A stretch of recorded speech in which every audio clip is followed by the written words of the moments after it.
Today on Call for Two, a quick spoiler-free review of the Morrison Game Factory, an escape room game with a story.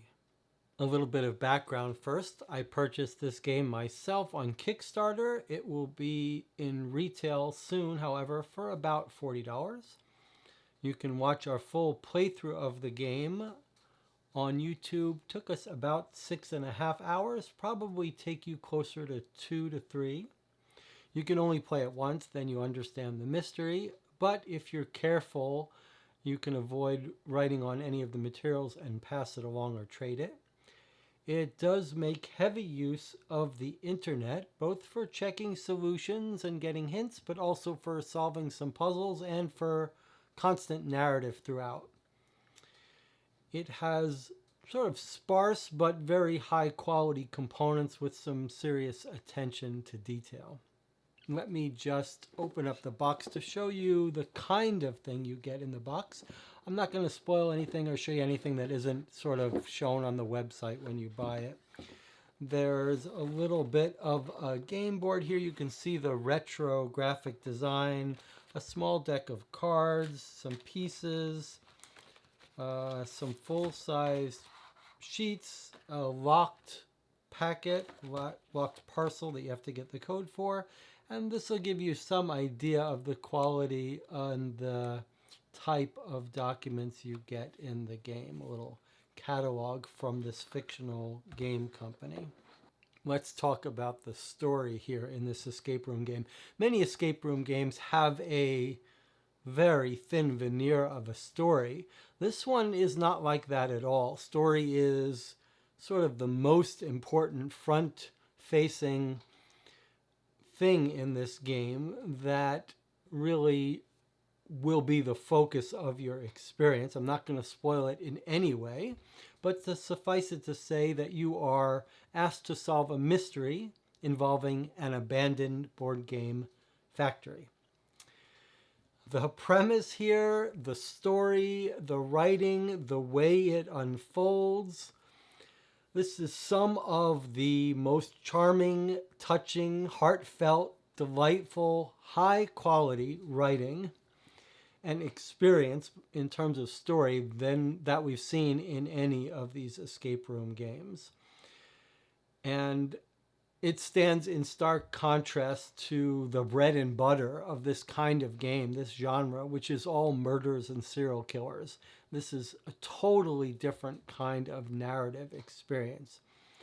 And quite emotional. If you watch our playthrough, I teared up, I laughed.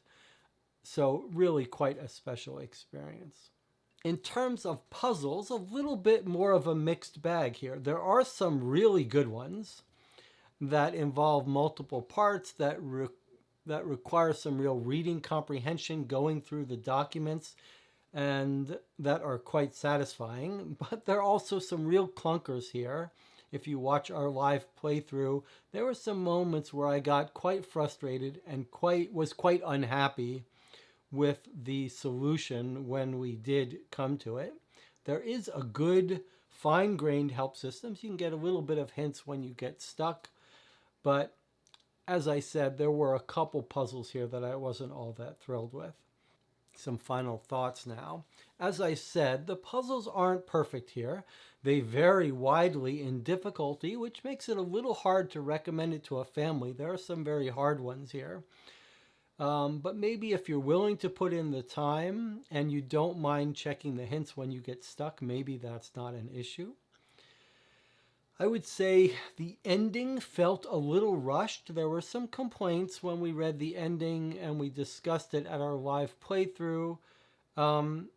Just feeling like maybe it needed a little more, another couple rounds of editing and maybe a little more elaboration compared to the rest of the game, which was so extraordinary.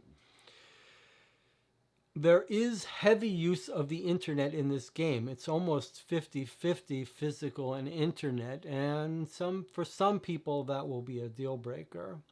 But it is sort of interestingly done and makes sense. It's couched in a way, it's integrated in a way that makes some sense. But with all those mixed impressions, let me say this.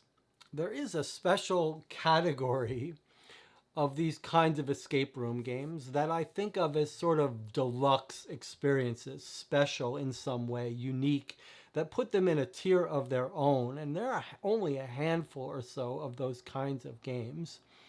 And this is one of them. This is one of these games that you may remember and think about for quite a while after you finish the game. And that's all due to the narrative writing here, the story that's being told.